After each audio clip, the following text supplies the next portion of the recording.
সবাইকে জানাই আন্তরিক শুভেচ্ছা অভিনন্দন। আমি বর্তমানে যে বাড়িটির ভিতর প্রবেশ করছি সেটি হচ্ছে বাংলাদেশের প্রথম প্রধানমন্ত্রী তাজউদ্দিন আহমেদের বাড়ি। বাড়িটি গাজীপুর জেলায় কাপাসিয়া উপজেলায় দলদুলে গ্রামে অবস্থিত। তাজউদ্দিন আহমেদের জন্মস্থান হিসেবে এই বাড়িটি ঐতিহাসিকভাবে বিশেষ স্থান অধিকার করে আছে। বাড়ির মূল ঘরটি মাটির তৈরি, যা তার শৈশব স্মৃতি ও সরলতার পরিচয় বহন করে। বিশেষভাবে লক্ষণীয় যে বাড়িটির চারপাশে কোনো সীমানা দেয়াল নেই, অর্থাৎ বাড়িটির চত্বর সকলের জন্য মুক্ত, যা তার উদারতার পরিচয় বহন করে। বাড়ির পাশে মসজিদ, প্রাথমিক বিদ্যালয় ও বিশাল খেলা মাঠ রয়েছে, যা নৈতিকতা, মানবিক মূল্যবোধ ও সংস্কৃতি চর্চার পরিচয় হিসেবে গণ্য হয়। বাড়ির চারপাশে বেশ কিছু নির্দেশিকা দৃশ্যমান, যা এখানকার পরিবেশের সৌন্দর্য রক্ষার জন্য পালনীয় ও অনুসরণীয়। সকল সম্মানিত দর্শনার্থীদেরকে দৃষ্টি আকর্ষণ করা হচ্ছে যে এই বাড়িতে প্রবেশ করতে হলে কোনো প্রকার টিকিটের প্রয়োজন নেই।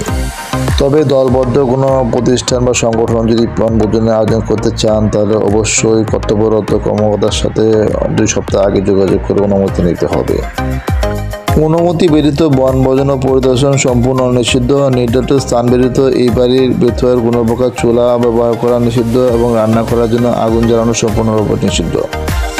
নির্দেশনা মেনে নির্ধারিত স্থানে খাওয়া দাওয়া করা যাবে, তবে ময়লা আবর্জনা নির্ধারিত ডাস্টবিনে বা যথাস্থানে ফেলতে হবে। তাজউদ্দিন আহমেদের এই বাড়ির আসবাবপত্র, গাছপালা, বাগান, পুকুর, গৃহপালিত বন্যপ্রাণী কোনো প্রকার ক্ষতি করা যাবে না। বাড়ির দেয়ালে আঁকাআঁকি বা কোনো প্রকার লেখালেখি সম্পূর্ণ নিষিদ্ধ এবং অবৈধ কোনো কিছু, বিশেষ করে মাদকদ্রব্য ও আগ্নেয়াস্ত্র নিয়ে বাড়ির চত্বরে প্রবেশ সম্পূর্ণরূপে নিষিদ্ধ। পার্কিং এরিয়া ব্যতীত কোনো প্রকার যানবাহন বাড়ি চত্বরে প্রবেশ করা নিষিদ্ধ। মোটরসাইকেল ও অন্যান্য যানবাহন নিজ দায়িত্বে বাড়ির বাইরে রাখতে হবে। বাড়ির মাঠে ও ভেতরে সব ধরনের সভা সমাবেশ, জন্মদিনের উৎসব করা সম্পূর্ণ নিষিদ্ধ। উচ্চস্বরে হর্ন ও মাইক বাজানো যাবে না। শব্দ নিয়ন্ত্রণ ও শব্দ দূষণ নিষিদ্ধ এখানে। বাংলাদেশের প্রথম প্রধানমন্ত্রী তাজউদ্দিন আহমেদের এই বাড়িটি সম্পূর্ণ ধূমপান মুক্ত এলাকা। সকল সময় শৃঙ্খলা, পরিচ্ছন্নতা ও শোভনীয় পরিবেশ বজায় রেখে এখানে প্রবেশ করুন। অশোভনীয় আচরণ থেকে বিরত থাকুন।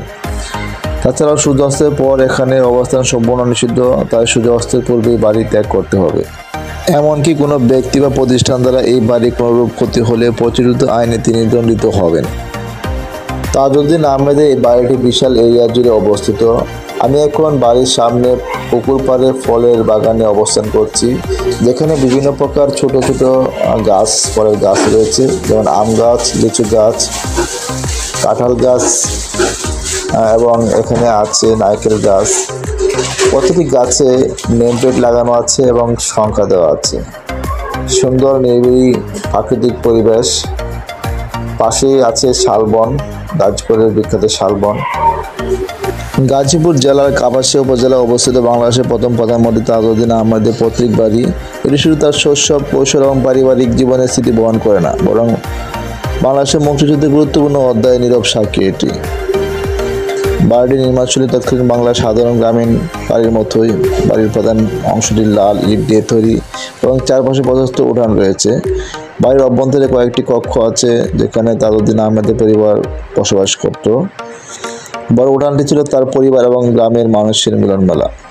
তাজউদ্দিন আহমেদের বাড়িটি তার সরল জীবনযাপনের প্রতিফলন। ভেতরে সাদামাটা সাজসজ্জা এবং গ্রামীণ পরিবেশ এই বাড়ির প্রাকৃতিক আকর্ষণকে আরও বাড়িয়ে তুলেছে।